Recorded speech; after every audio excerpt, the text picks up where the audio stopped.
Assalamualaikum warahmatullahi wabarakatuh. Kami dari kelompok 1 akan mempresentasikan hasil dari kerja kelompok kami tentang akuntansi perusahaan dagang. Berikut adalah nama-nama dari anggota kelompok kami: Reza Dwi Sukmawati, Isnau Minaldiroh, Rizka Alia Rohali, Syafira Anindya Putri, Cindy Oktiana Putri, dan Maria Ulfa. Dalam penjelasan materi kali ini, kami akan membagi menjadi beberapa subtopik.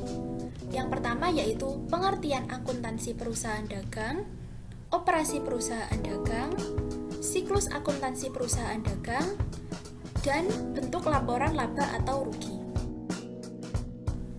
Subtopik yang pertama yaitu pengertian akuntansi perusahaan dagang. Perusahaan dagang adalah perusahaan dengan kegiatan utamanya yaitu membeli barang untuk dijual kembali tanpa mengubah bentuk.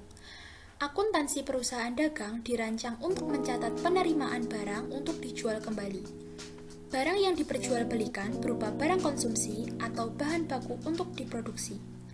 Karakteristik perusahaan dagang dilihat dari kegiatannya adalah membeli barang, lalu menyimpan sementara persediaan barang dagang tanpa mengubah bentuk, untuk kemudian dijual kembali dengan harapan mendapatkan laba sebesar selisih harga jual dan harga pokok penjualan. Contoh dari perusahaan dagang diantaranya adalah supermarket, minimarket, dan toko.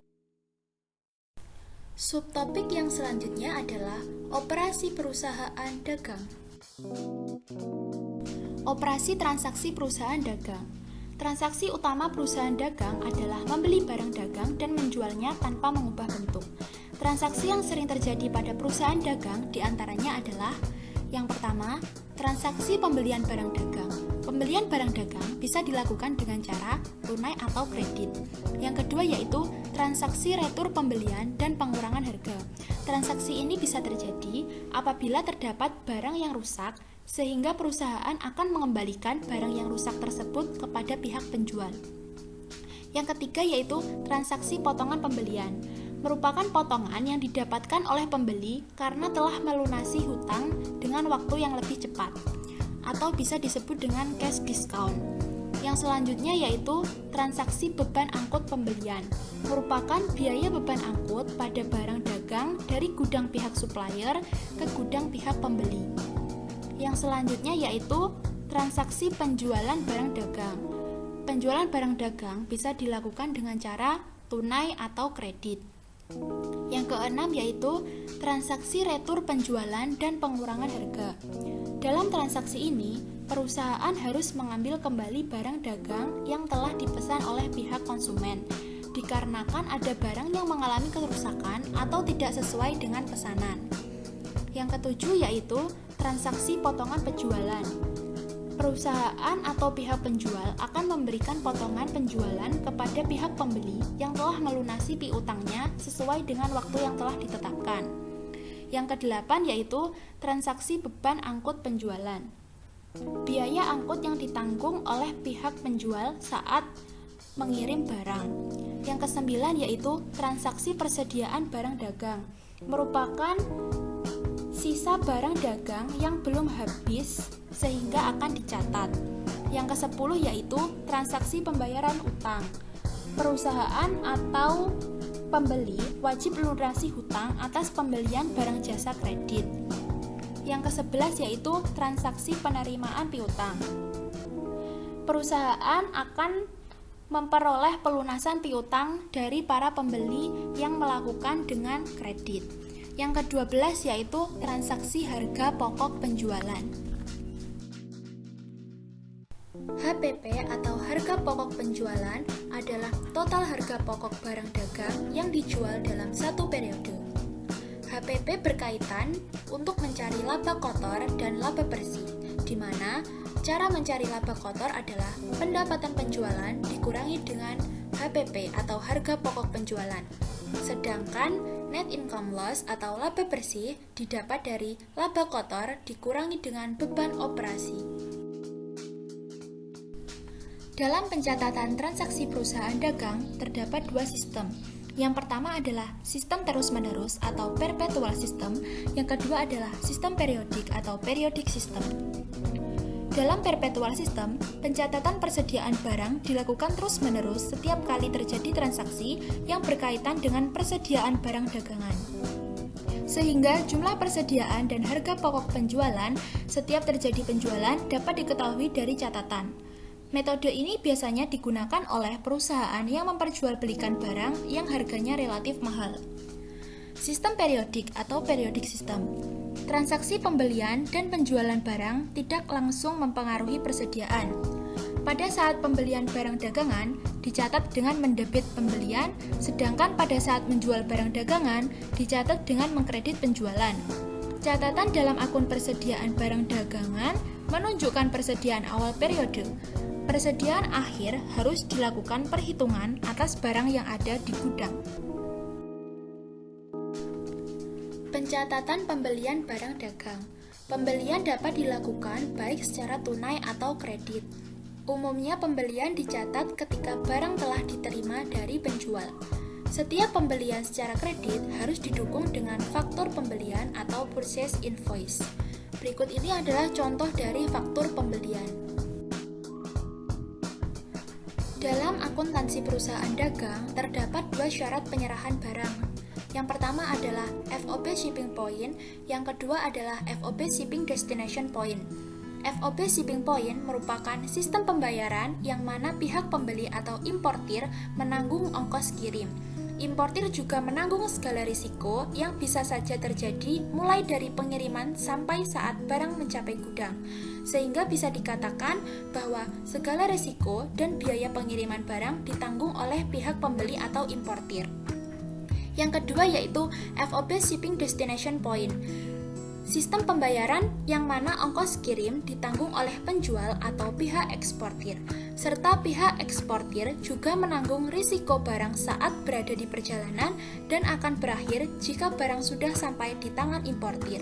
Sehingga bisa dikatakan bahwa segala risiko dan biaya pengiriman barang ditanggung oleh pihak penjual.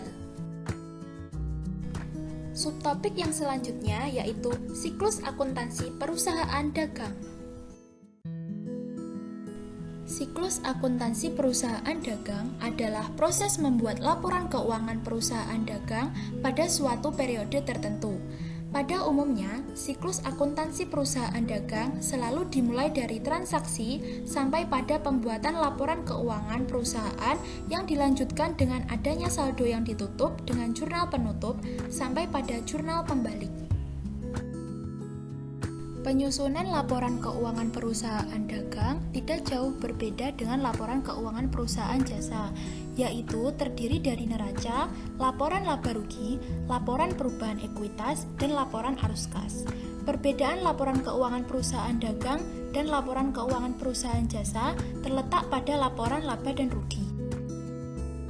Siklus akuntansi perusahaan dagang dimulai dari bukti transaksi. Apabila telah terjadi transaksi antara penjual dan pembeli, akan didapatkan bukti transaksi. Contohnya seperti resi pembayaran.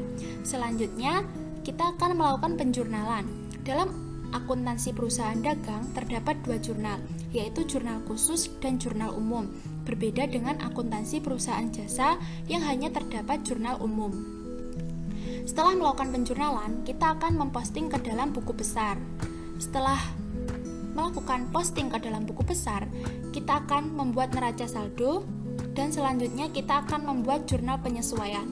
Setelah selesai membuat jurnal penyesuaian, kita akan membuat neraca lajur atau kertas kerja. Setelah itu kita akan membuat laporan keuangan. Dalam laporan keuangan terdapat 3 laporan. Yang pertama adalah laporan laba dan rugi, yang kedua laporan perubahan modal, yang ketiga adalah neraca. Setelah itu kita akan membuat jurnal penutup. Setelah itu kita lanjutkan dengan membuat neraca saldo setelah penutupan dan diakhiri dengan jurnal pembalik.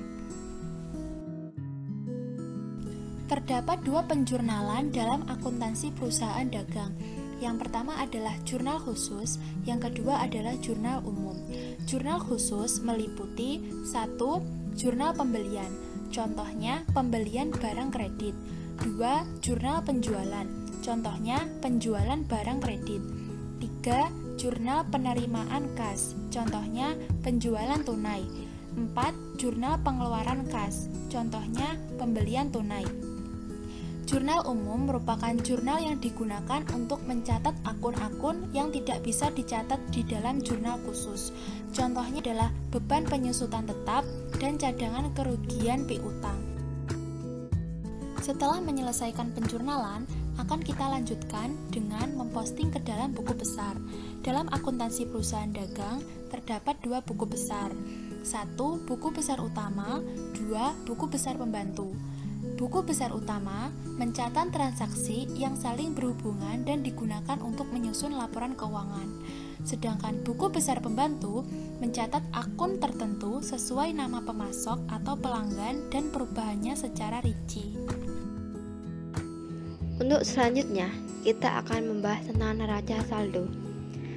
Pastikan jumlah saldo debit dan kredit sama atau seimbang.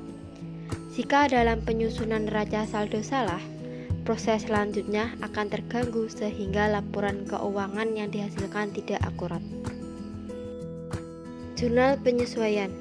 Fungsi jurnal penyesuaian adalah menutupi kelemahan pencatatan neraca saldo sehingga tidak terjadi kesalahan dalam menyusun laporan keuangan.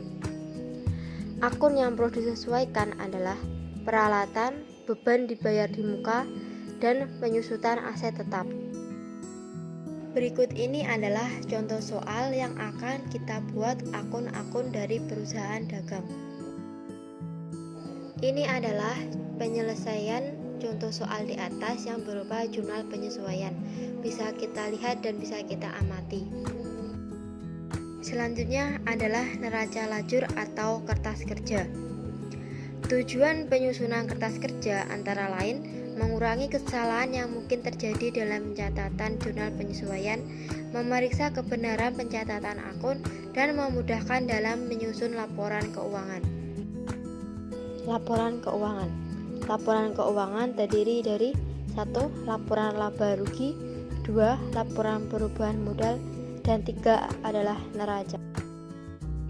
Berikut ini adalah contoh dari penyelesaian laporan laba rugi, laporan perubahan modal, dan neraca.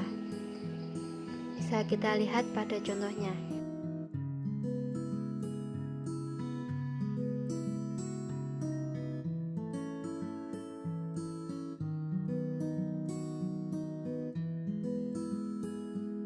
Jurnal penutup. Jurnal penutup dibuat ketika laporan keuangan sudah selesai disusun. Perusahaan dagang akan melakukan penyusunan jurnal penutup dari akun-akun yang ada dalam laporan laba rugi, yaitu akun pendapatan dan biaya. Berikut ini adalah contoh dari laporan jurnal penutup. Selanjutnya adalah neraca saldo setelah penutupan. Perusahaan dagang kemudian akan melakukan penyusunan antara jurnal penutup dan neraca saldo.